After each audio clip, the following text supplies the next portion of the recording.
नमस्कार दोस्तों। आज हम पढ़ने वाले हैं मन्नू भंडारी के प्रसिद्ध उपन्यास आपका बंटी के संबंध में डॉक्टर बच्चन सिंह के विचार, जो उन्होंने अपनी पुस्तक हिंदी साहित्य के दूसरा इतिहास में व्यक्त किए। आज हम लेंगे मन्नू भंडारी के आपका बंटी उपन्यास का परिचय, देखेंगे कि बच्चन सिंह की पुस्तक में इस उपन्यास की किस प्रकार से समीक्षा की गई है और इस तरह से हमें इस उपन्यास के बारे में महत्वपूर्ण तथ्य, उसकी विषय वस्तु, उसका इस उपन्यास का उद्देश्य, ये सारी चीज़ें पता चल जाएंगी। तो देखिए, मन्नू भंडारी जिनका जन्म 1931 है और मृत्यु 2018-19 के आसपास इनकी मृत्यु होती है। तो मन्नू भंडारी जो है कथा साहित्य में नारी जीवन के तत्कालीन ज्वलंत समस्याओं को उन्होंने जोड़ा है, यानी कि अपनी रचनाओं में दिखलाया है। 6वें-7वें दशक में उनकी कहानियों ने लोगों का ध्यान आकृष्ट किया, विशेष रूप से मैं हार गई, यही सच है, त्रिशंकु आदि रचनाओं ने। हम बात करने वाले हैं उपन्यास की, आपका बंटी। तो देखिए, आपका बंटी उपन्यास जो कि 1971 में प्रकाशित हुआ, यह एक अत्यंत ही महत्वपूर्ण उपन्यास है, मन्नू भंडारी की सबसे उत्कृष्ट रचना है। इसके बारे में बच्चन सिंह कहते हैं कि यह शरत चंद्रीय भावुकता नहीं पैदा करता, यह पाठक को संवेदना के स्तर पर विक्षुब्ध करता है। मध्यवर्गीय अहंग्रस्त समाज की दुखती रग पर उंगली रख देता है। पश्चिम के समाज में तलाकशुदा पति पत्नी में अंतर्द्वंद नहीं मिलेगा, वहाँ यह सामान्य बात है, किंतु भारतीय समाज में एक परिस्थिति विशेष का तलाक बेहद उलझी हुई समस्या है। परिस्थिति विशेष क्या होती है? जब विवाह के उपरांत संतान भी हो, तब तलाक यदि होता है तो क्या होता है? बेहद उलझी हुई समस्या है यह, उस परिस्थिति विशेष का तलाक। पढ़े लिखे समाज में पति पत्नी के अपने अपने अहम की टकराहट अस्वाभाविक नहीं है।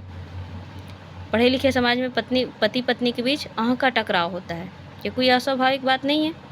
इस टकराहट का फल है शकुन और अजय का तलाक। इस उपन्यास की मुख्य स्त्री पात्र शकुन और पुरुष अजय, और दोनों के बीच एक संतान है बंटी।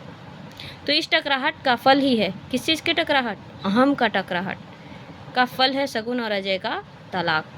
इन दोनों के बीच उनका बेटा बंटी बुरी तरह पिसता है, दोनों के अहम की वजह से तलाक होता है और इन दोनों के बीच पिसता है उनका बेटा बंटी। पिसते पिसते वह पहचान से परे होता जाता है। सारा उपन्यास तनाव से भरा हुआ है। यह तनाव अजय में कम है, शकुन में ज़्यादा है। जाहिर से तौर पे पश्चिमी माँ का ममत्व चाहे मर गया हो, किंतु भारतीय माँ का ममत्व अभी भी जीवित है, जिसे पाश्चात्य आधुनिकता धीरे धीरे मार रही है।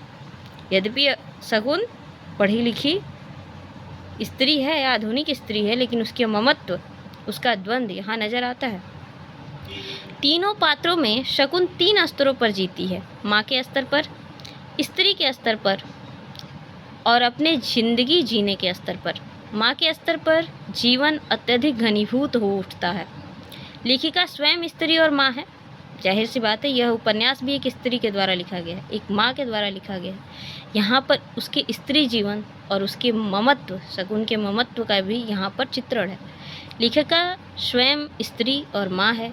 माँ की ममता का ऐसा करुण चित्र स्त्री की कूंची से ही उकेरित हो सकता है, किसी पुरुष के कलम से तो इतना कारुणिक चित्र संभव नहीं है। माँ से आधुनिक स्त्री का द्वंद्व होता है।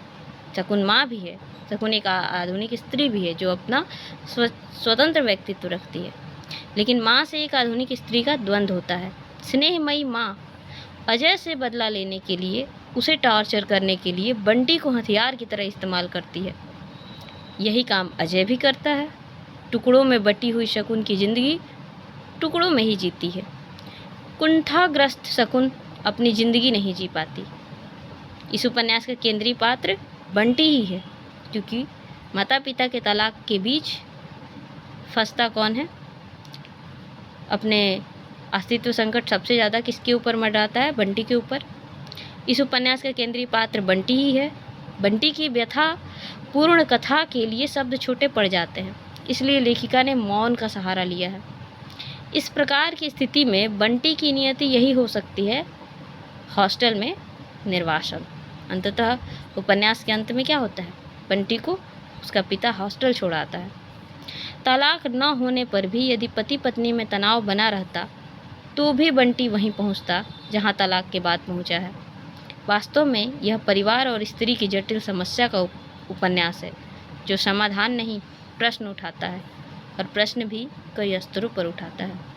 तो ये बहुत ही कारुणिक उपन्यास है, जिसमें माता पिता की तलाक के बीच, तलाकशुदा दंपति के बीच उसके जो संतान होती है, संतान की जीवन में किस तरह की उपेक्षा का सामना करना पड़ जाता है संतान को, उपेक्षा भाव से किस तरह ग्रस्त हो जाता है संतान, यहाँ पर उसको आपको चित्रण देखने को मिलेगा।